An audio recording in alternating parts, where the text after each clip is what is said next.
Assalamualaikum warahmatullahi wabarakatuh.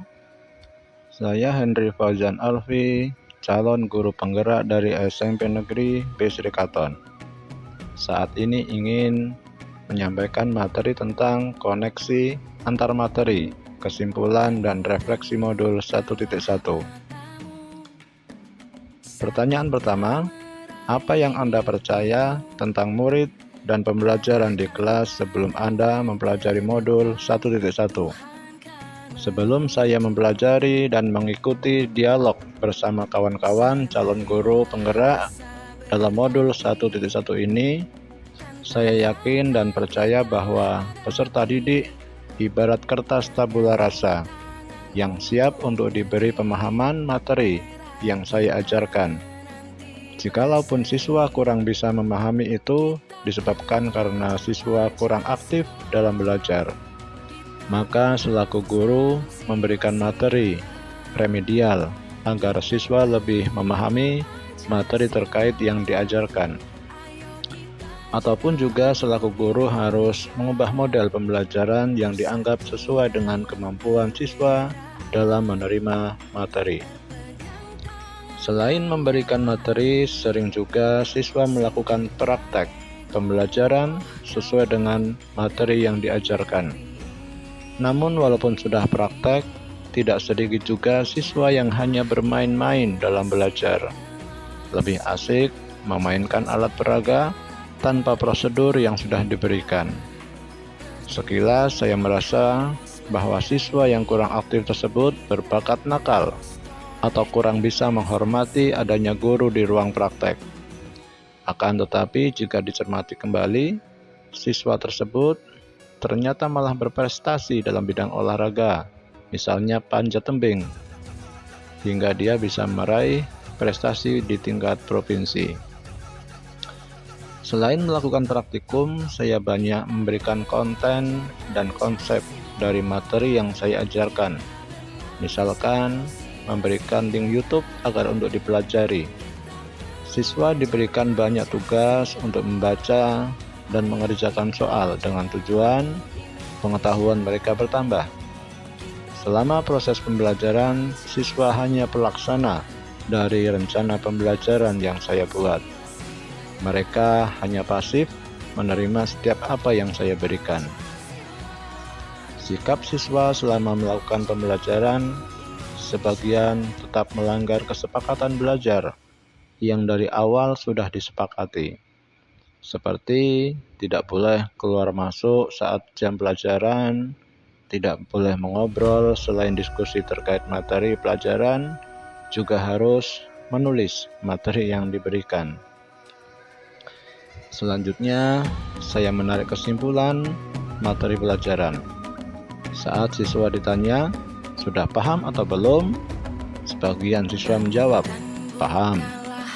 Namun, sebagian yang lain lebih suka diam, sehingga membuat saya bertanya dalam hati, paham tidak sebenarnya dari materi yang dipelajari ini?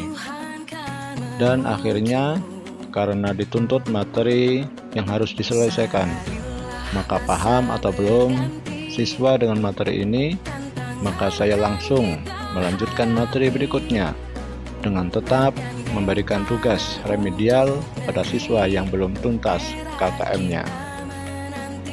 Kemudian pertanyaan nomor 2, apa yang berubah dari pemikiran atau perilaku Anda setelah mempelajari modul ini? Setelah mempelajari modul 1.1 ini, saya menyadari pemikiran saya mungkin salah, bahwa siswa memiliki kodrat alam dan talenta yang berlainan antara satu dengan yang lain.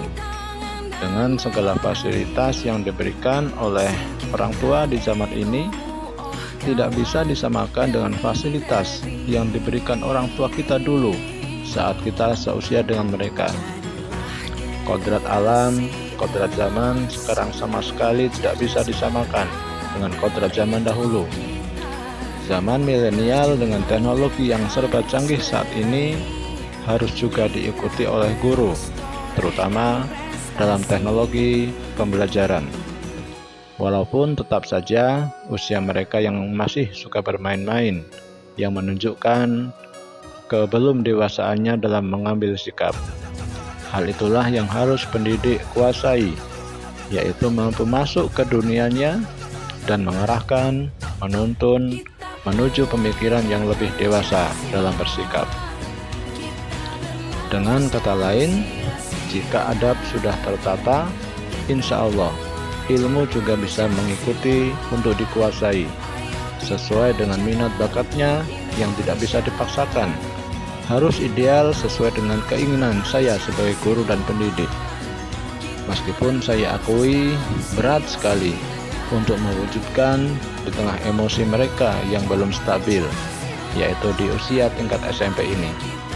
Ditambah lagi dengan kondisi psikologis yang dipengaruhi oleh pengaruh HP Android yang mungkin sebagian besar sangat over dalam menggunakannya, belum tepat dalam menggunakannya.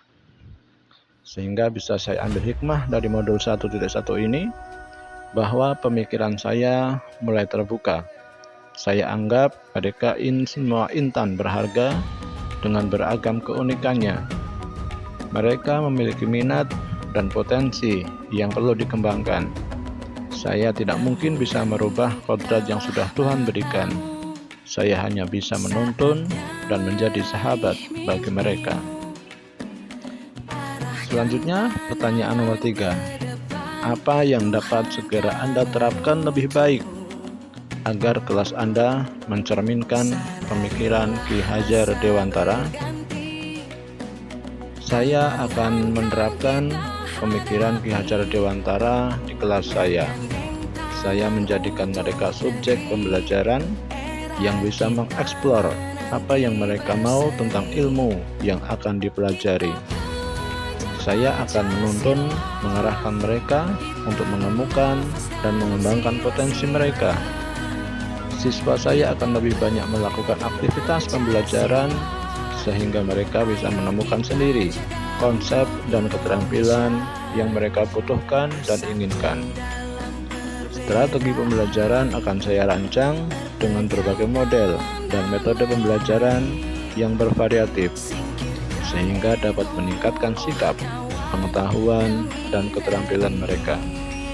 Inilah dari saya. Sekian. Assalamualaikum warahmatullahi wabarakatuh. Salam guru penggerak.